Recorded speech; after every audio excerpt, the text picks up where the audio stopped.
You're listening to the podcast of The Branch in Ashland, Virginia. Life is a way of throwing scary things at us. For me, some of the scariest times are times when physical or mental health is compromised and I or someone I love am in need of healing. How do we respond in those moments? What does Jesus tell us to do? In Mark 5, we see two incidents where people came to Jesus for healing, longing for his touch. How they come and what Jesus does for them stand as an example for our own lives. You know, Mother's Day is, it's kind of a mixed bag for some people, I feel like. Some people are really into it, some people not so much. Some people it brings painful memories to them just because of, either tainted relationships they had with their mom, or some people who have chosen not to be mothers. It can feel, it can feel a little excessive, especially within the church. I know for years I've always griped. I always had this thing where mothers came to Mother's Day services at church, and it was all like grand and how loving and wonderful women were. And then on Father's Day, men came, and it's like, you guys stink. You need to figure out how to get better. And I'm like, what is this about? So this isn't my attempt to try to even the field at all.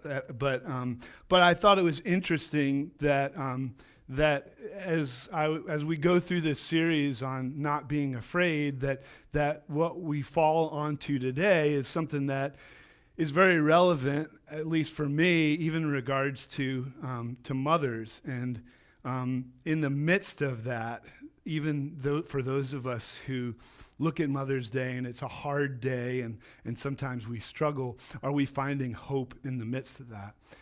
January 31st, 2011, it stands as just a scar on my calendar. Even 11 years later, as that date approaches every year, it just feels like I can feel the tension rising within me. My mom, it was a Monday, January 31st. My mom had been in the hospital all weekend long, and we knew something wasn't right, but we weren't quite sure what it was. And that morning, before I'd gone to work, as we're kind of getting, at that point we only had two kids. We're trying to wrangle those two out the door. I got a phone call from my dad, and he uttered the words that no one ever wants to hear. It's not good. Those were the three words. And as soon as I heard that, and then heard what the diagnosis was on the other end, I just realized that my mother had basically been handed a death sentence. And at that point, my legs gave out, and there in the foyer of my home, I just sat on the floor and cried, because I thought, how are we ever going to get through this? And as my dad said, the word cancer, but not just cancer, but pancreatic cancer. And so we spent the next 6 months on this roller coaster ride of doctor's visits and treatments and glimmers of hope that were easily and quickly dashed and shrouded by the dark clouds of reality. And then 6 months after my mom's diagnosis, she was gone. I'd lost my mom, I'd lost my friend, I'd lost my mentor, and I wondered, how could 2011 ever be redeemed for me in the midst of that? We live in a world that it doesn't take long for us, especially as we get to become adults, to realize that it's tainted by sin. It's tainted by brokenness in everything that we see, and including our health. And sickness and death may be two of the inevitabilities of life, but I don't know about for anybody else, but for me, those probably remain two of the things that I fear the most in life. It's funny because even as we started this series and we think about the things that people are afraid of, it always astounds me when you look at these top 10 lists of what are people afraid of, that sickness and death are never on there. Like public speaking is more People are more fearful of getting up in front of people and talking than they are about getting sick or dying. And I've scratched my head often about that because for me, personally, and maybe it's because of my own experiences, sickness and death can easily be that thing that we get fearful of, that I get fearful of. And, when we're in those moments in life, those scary moments, whether they be about physical or sickness or other things where we're waiting on something or waiting test results and wondering what's going to happen, I know that for me, I can easily isolate myself. And I am a master of imagination that before any phone calls ever come, before any information actually comes to me, I've already written the script in my head of what's going to happen. And I know that it is a defense mechanism for me. In that I have that scared place that I'm at, I just start writing off the script so that when it comes to fruition, I'm not going to be surprised by it. And yet I realize that that's not the best way to go about things. So in the midst of sickness, in the midst of the things in our lives that come at us, how do we respond not in fear but in faith? How do we look for healing but look beyond just this moment, this temporal moment in which we live? How do we look beyond to something more hopeful? And what does God call us to do in the midst of that? In the Gospel of Mark, there's an account of two people who come to Jesus in desperation, needing healing. And it's two very different stories, and yet I think it's a level playing field again, because in the midst of those moments in life, it doesn't matter whether we're the best of the best, the worst of the worst, or anything in between. I feel like in the midst of that, we all kind of stand on level ground. If you have a Bible, you can turn to Mark chapter 5. Starting in verse 21, it's kind of a lengthy passage, but I think it's worthwhile for us to dig into this. Reading in the New International Version, that's what's up on the screen as well. You can follow along in your Bibles or devices or on the screen. When Jesus had again crossed over by boat to the other side of the lake, a large crowd gathered around him while he was by the lake. And one of the synagogue leaders named Jairus came, and when he saw Jesus, he fell at his feet. He pleaded earnestly with him, "My little daughter's dying. Please come and put your hands on her so that she'll be healed and live."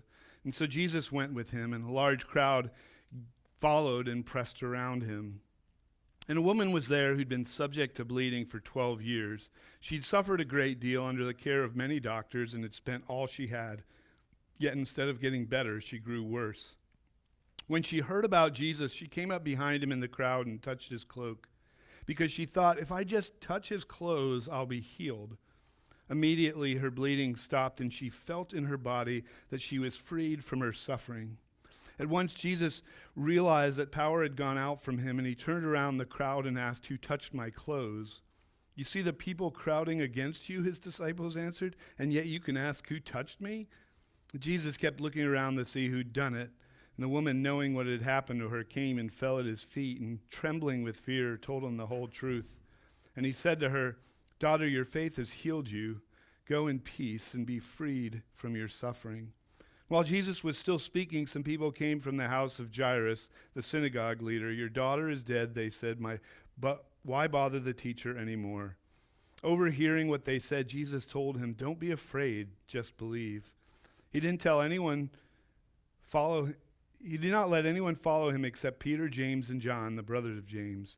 When they came to the home of the synagogue leader, Jesus saw a commotion with people crying and wailing loudly. He went in and said to them, "Why all this commotion and wailing? The child is not dead, but asleep." But they laughed at him. And after he put them all out, he took the child's father and mother and the disciples who were with him and went in where the child was, and he took her by the hand and said to her, "Talitha kum," which means, "Little girl, I say to you, get up." Immediately the girl stood up and began to walk around. She was 12 years old. At this they were completely astonished. And he gave strict orders not to let anyone know about this and told them to give her something to eat. Two very, very different people in this passage. We've talked here at the branch before about the place of women in the culture of Jesus.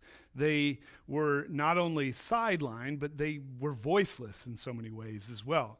People weren't like waiting to hear wisdom from a woman. They weren't counted for who they were. And so this woman, not only is she a woman in this culture, but she's a woman who's suffering with what the Greek actually says is a plague, that she's had this issue with bleeding for years, and she has done everything possible to try to remedy the situation. She spent all that she had on doctors, and yet she comes up short. She's been suffering for 12 years, and I don't know about any of you who have had any health issues or not, but like 12 years feels like an eternity, where time just keeps marching on and you keep paying dollar after dollar, waiting. I don't know about you, but sometimes like friends and family aren't the most helpful in these times, right? Everyone's got a remedy for you. So they're the great way to go. Like, that's what you need to do. Oh, maybe you need to go to my chiropractor because my chiropractor is better than all other chiropractors. Imagine for 12 years spending everything on trying to get better and feeling like it says in the passage, you're just getting worse. That you're just at this place where you're so desperate. And what's even worse for this woman is that the state of in this plague that she had, it actually isolated her even more. Because in the purity laws of the Jewish law, she would be unclean and she wouldn't be able to mingle well with other people. She probably snuck out to be in this crowd because she probably wasn't supposed to be around other people, because she would be considered unclean. Those of us, which I think is all of us, who have spent the last 2 years trying to navigate through COVID and what that looked like, know what it was like to have to not touch people, not see people like face to face. I had a meeting with 2 pastor friends this week, and as one of them we were meeting in a coffee shop, and as one of them was walking towards me, I had this realization in my mind that it had been more than 2 years since I'd actually laid eyes on him physically. We've been looking at each other through this little screen, and all of a sudden I realized, wow. And I said to him, I'm like, Daryl, this is the first time I've seen you in 2 years. And a big smile lit up his face, and I was like, wow, this is crazy to me. And yet this woman, that was 2 years. For this woman, it's been 12 years. No one wants to touch her. She can't be loved. She can't connect with anybody else. And every time that she's tried to get better, it's gotten worse. Jesus, as he's on the way to help one person, this woman stumbles upon him.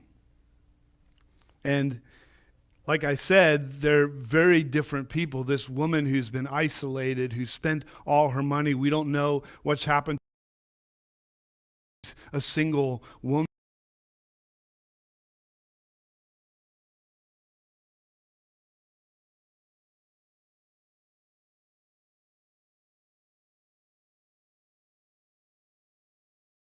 He feels confident coming to Jesus, whereas this woman, not so much. But both of them realize that all they need is a touch from Jesus.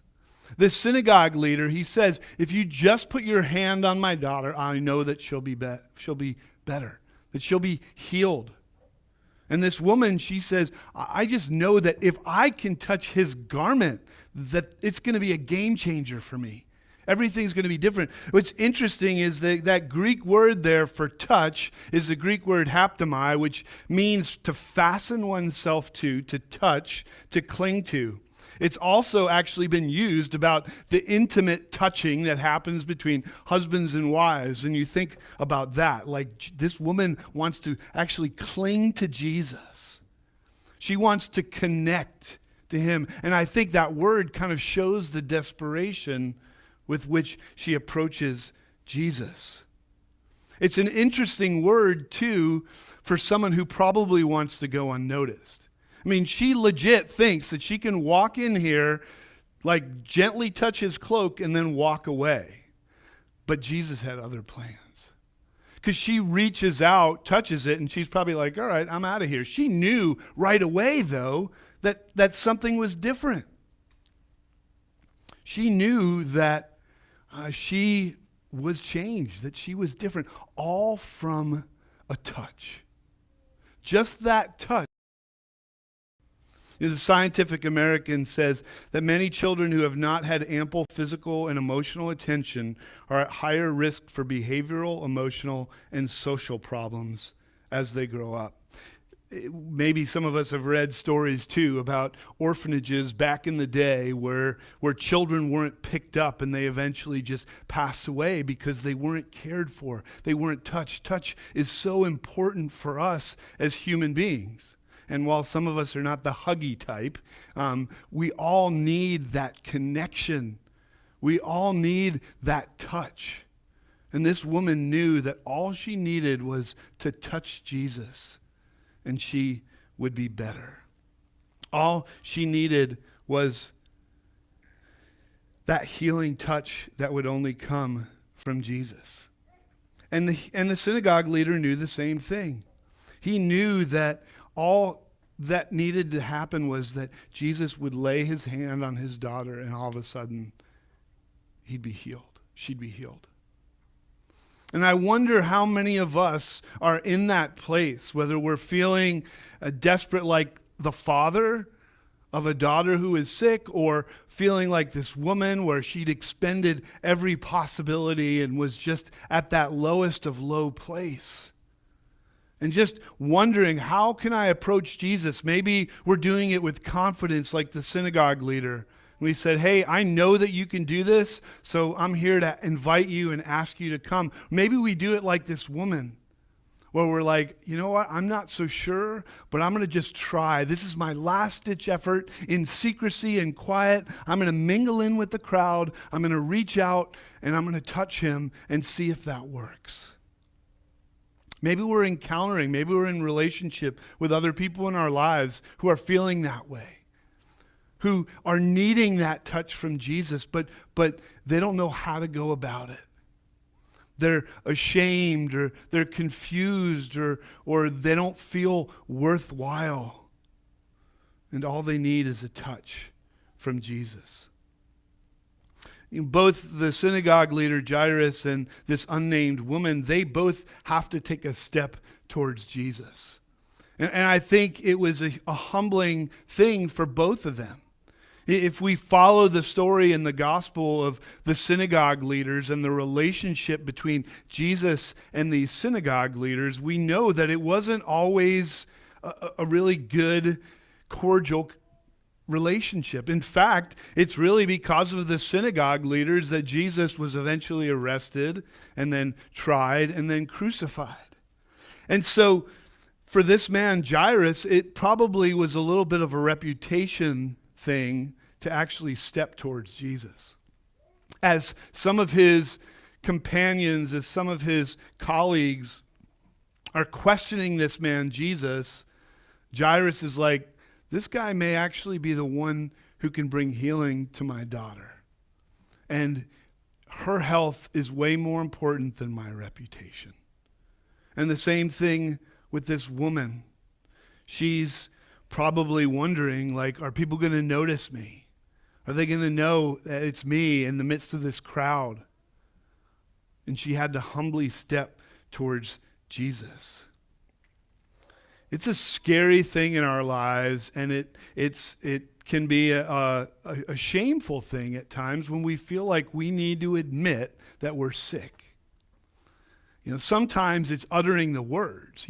Just even thinking about these last couple of years, right, with COVID. Like, when I finally had COVID, I remember there was like this shame that I was enshrouded in. I was like, oh no, I'm going to have to tell everybody, like, I've got the COVID. But sickness sometimes, like, just uttering the words, like, I've got COVID, or I'm sick, I've got the flu, I've got this, I've got that. It can be shameful, and we can feel like, I don't want to share this with anybody. And yet, are we going to be willing to step towards Jesus and say, hey, I'm sick. I need your healing touch. I need you because I know you're the only one who can do this. I think what happens in our lives is that action generally comes when the cost of inaction is too high. And that we come to this place of desperation and we start weighing it out. And I think for this man, this synagogue leader, he probably thought to himself, am I going to go to this man that all of my colleagues are saying, he's a false teacher, we shouldn't be following him, he should be arrested, he's claiming to be God? Or am I just going to keep doing the same thing over and over again? I don't think it takes much for a parent to look at their sick child and say, I will do whatever it takes to make sure that my child is healed. Even the little sniffle or a sore throat or whatever, especially for first-time parents, the moment that your kid starts like coughing or sneezing or whatever, runny nose, I don't know about all of you, but like I went into full-on panic mode.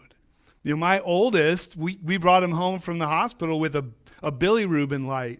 So we called him our blue light special because we had to put him under there for the first couple of nights of his life. And I remember the first night that we were home and Carrie and I stood there with our arms around each other, just weeping in front of our bundle of joy under the blue light. And everyone's like, oh, that's so normal. I'm like, normal? Like, this kid's 24 hours old. We don't even know what normal is. But like, it doesn't take much for a parent to look at their child compassionately and to say, I will do whatever it takes to bring healing to this child. And I think that's what this man said. He said, I don't care about my reputation. And the woman said the same thing. I just want to be healed. The woman touches Jesus' cloak and she's healed. And this is where I think, again, we read different translations of the Bible, but English is English. And, let's face it, it's not the most glamorous of languages. If we go back and we read the Greek, I think it's much more exciting because the way that even Mark of all the gospel writers, he's not the most eloquent of all the gospel writers. But yet, even Mark in his description of this, I think it's fairly profound because he doesn't just say in the Greek, like, she stopped bleeding. The actual translation would be that the fountain of her blood dried up. For a guy who's not the most eloquent, that's a fairly eloquent statement. But I don't know about the fountains that you have. I'm not picturing one of those things you put in the foyer of your home and plug it in here, right? And it's like a nice little trickle. Like, this is a fountain of blood. For 12 years, this woman has faced this. And all she does is touch one little part of Jesus' cloak, and it dries up like that. Imagine, being in front of one of these great fountains, and all of a sudden it just stopped. That's what Mark says in his description of what happens to this woman. That's why she knew the moment that she touched Jesus, hey, something's different here. If a fountain of blood dried up in you, I think you'd feel that too. And this woman, she tries to kind of slink back into the crowd again, and Jesus knew. He knew that what she had come for, he knew that something had changed, that power had gone out from him, as he says.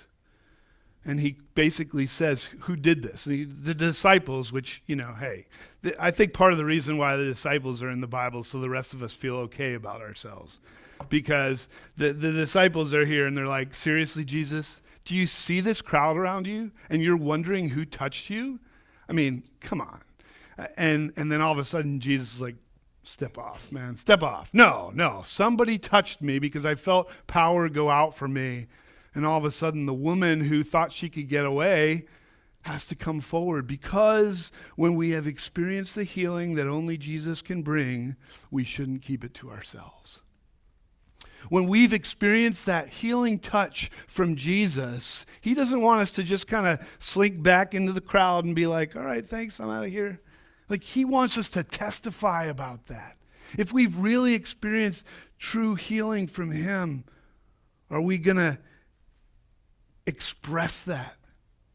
And by being healed, again, the original language, it gives this indication that it's not just a healing, it's a wholeness that's happened to her. This plague that she's been suffering from, she's healed of it. And then she goes off, and as Jesus and Jairus and Jesus' inner three basically are going to this man's house, they get the news that this daughter has passed away. And Jesus' response as this man is getting the news, I don't know what I would have done had Jesus said what he said to this man to me. If I'm here in desperation, my 12-year-old is dying at home and I'm just being brought news that she's passed away, Jesus looks at the man and says, don't be afraid, just believe. I mean, that feels like Job's friends to me in some ways. Like, oh, hey, man, it's okay. It's like thoughts and prayers, right? Like everyone gives you thoughts and prayers when something bad has happened. And nothing against thoughts or prayers, but in the midst of it, sometimes like you don't need just have faith. And yet that's exactly what Jesus says to the man. But I think the words that precede that were the more important ones, or equally important. Don't be afraid. I mean, surely it can't be that simple, right? I mean, when we're suffering, when we're at the brink of something, just have faith. When we're near death, or someone that we love is near death or has passed away, just have faith. Like, that seems like such a trite response in some ways. Like the kind of response that an angry Enneagram 8 like me would punch somebody in the face for. Because you're like, that's the best you've got for me? Like, I came all this way to find you, Jesus. Now I'm being told that my daughter, she's not sick, she's gone. And the best that you can give me is don't be afraid, have faith. In the moment of desperation, in the moment of sickness, when we go to Jesus and we want his healing, all of us have the method that we have in mind of how that's going to happen. And we project and prescribe what we want from Jesus. So many of us, if we're honest, when we take prayer as like a wish list of things that we want God to do, rather than an opportunity for us to have a conversation with God and for him to say, I love you, don't be afraid, have faith, trust me. And I think in the midst of that, this man is told by Jesus, don't be afraid, have faith. You know, one of the things that I constantly struggle with as a pastor is, especially for people who don't believe and who don't have faith, one of the biggest arguments against the existence of God is when people say, well, there's so much suffering in this world, there's so much trauma in this world, why doesn't God intervene? And I'm reminded over and over again of Paul's words in Romans 8 about the state of our world and how sin has impacted it and how it doesn't look like God originally intended for it to look. And yet, at the end of that, Paul reminds us That some of God's healing we will experience now, but other healing we'll have to wait on. And I think when we're in need of healing, whether it be physical healing or spiritual or emotional or mental healing, whatever it is in our lives, we prescribe the answer, and the answer is for now. And we forget that we're on a different timeline when it comes to God. That healing is different. God only intervenes to answer people's question about why he doesn't, is when he's invited and when it's his will. And as we see from Paul in 2 Corinthians 12, that it's not always God's will for physical healing to happen here and now.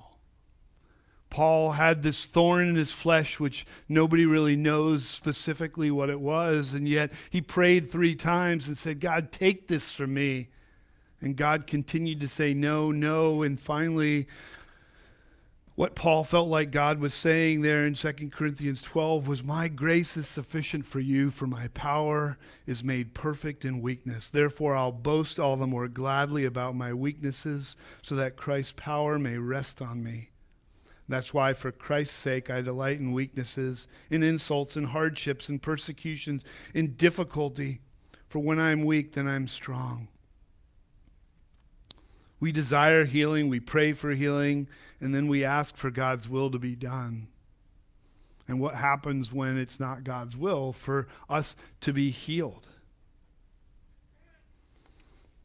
Sometimes the healing may not occur on this side of eternity. Some of you may or may not be familiar with a pastor by the name of Tony Evans, African-American pastor down in Texas. A few years ago, he lost his wife after she had a battle with cancer, and all of his kids, I think, are in some kind of ministry, and his son Jonathan was speaking and eulogizing his mom, and it's a powerful clip. You can just go on YouTube and search Jonathan Evans' eulogy, and you'll find it. I probably can't even come close to doing justice to it, but as I watched that, and I could feel, I mean, because I've been there before, just the agony in him, and yet he is describing what he felt like God was saying to him in those days after he lost his mom. And he said this, he said, just because I didn't answer your prayer your way doesn't mean that I haven't already answered your prayer anyway. And then he went on to say, there were always only 2 answers to your prayers. And this is what he sensed God was saying to him. There were always only 2 answers to your prayers. Either she was going to be healed or she was going to be healed. You see, Jonathan Evans said, I'm going to look beyond the temporal when it comes to healing. He knew that, yes, God might heal her on this side of eternity, but he also knew that if she wasn't healed on this side of eternity, that she would still be healed. That she would still be made whole. And in fact, she would be made more whole than she was already.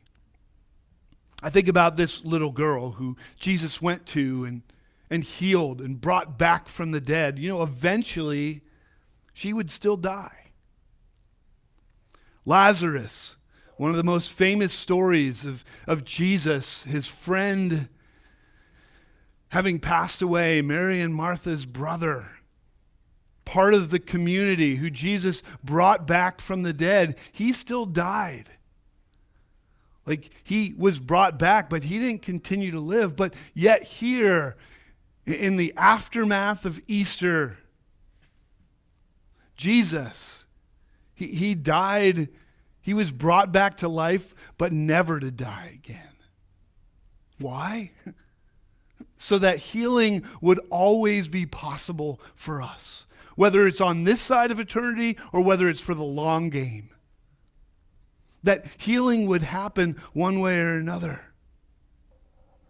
You know, as I came that July of 2011 and I stood up there in front of all these people talking about my mother and talking about the journey, and I was reminded of the same thing. That like either she was going to be healed or she was going to be healed. That just because God didn't answer my prayer my way didn't mean he didn't answer my prayer anyway. That healing was still something that he was going to do.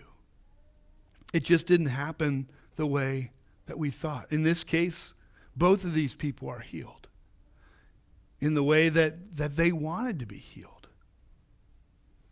And I wonder, again, the question isn't how well are we testifying only when God heals the way that we want him to, but are we still testifying to the healing power of God even when the healing doesn't look the way that we thought it would?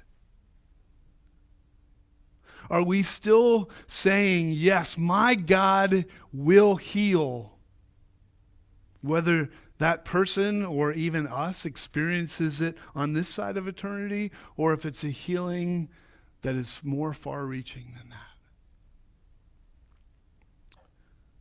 Because Jesus, for us, is the hope that healing will happen, whether it's now or whether it's for eternity. So what do we do with all this? I think the first question to ask is, do we or does someone else we know need a healing touch from Jesus? And look, anyone who's ever dealt with Alcoholics Anonymous or people with addictions, one of the first things that people say is the first step to healing is admitting that you have an issue. For some of us, we've just got to be honest and say, look, I need healing. It's a physical thing, an emotional thing, a mental thing, whatever it is. We've got to first acknowledge that, hey, something's wrong. And I think that the only one who can do something about it is Jesus. The second question is, what steps do we need to take towards Jesus? Sometimes it's baby steps. What about Bob? I think about, baby steps to the door, baby steps to the car, all these things.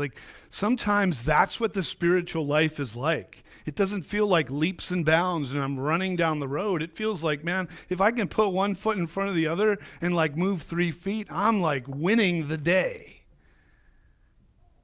What baby steps do we need to take towards Jesus? And then whatever healing looks like for us, whether it's a physical, emotional, spiritual, whatever it might be, and whether it's our answer our way or our answer God's way, how are we testifying to that? I honestly think that some of the most profound testimony of the hope of Jesus Christ happens not when we get the answer that we want, not with the Jairuses and this unnamed women, but when it doesn't look the way that we thought it would. And when we think to ourselves can we still testify to the healing power of God even when that healing doesn't look the way we wanted it to? That is the challenge. That is where life and faith meet, in a place that's messy and raw, but I think it makes a huge impact on the people around us. When they see that hope is not dependent on us getting what we want and things looking the way that we prescribed. Hope is dependent not on a situation, but on a person, and that person is Jesus Christ. Let me pray.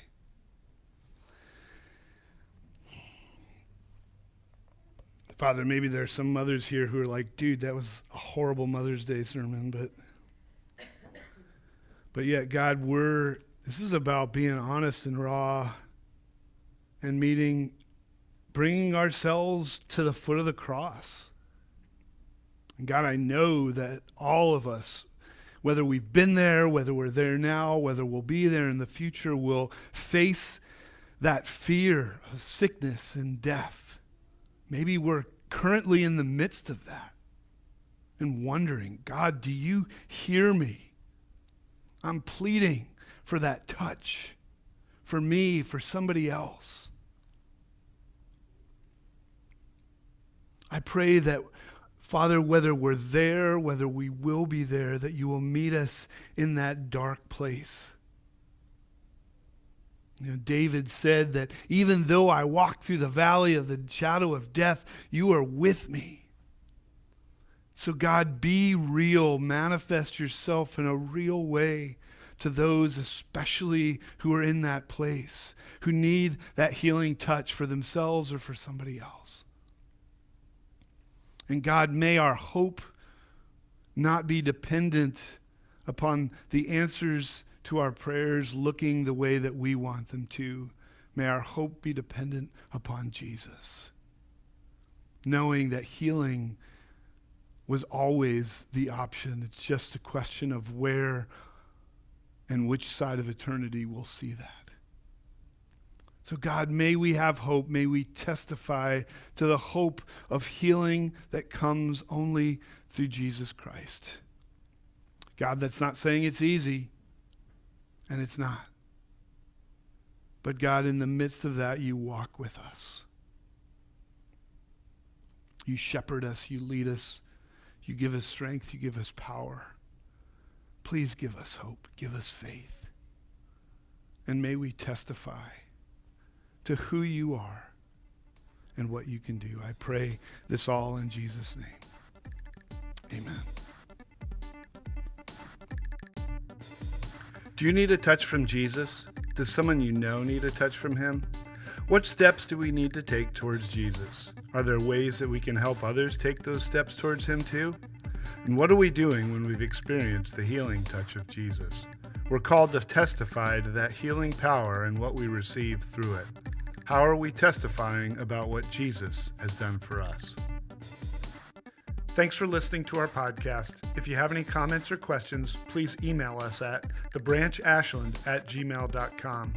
If you like what you've heard, please subscribe, leave us a review, and share with your family and friends wherever you listen to podcasts.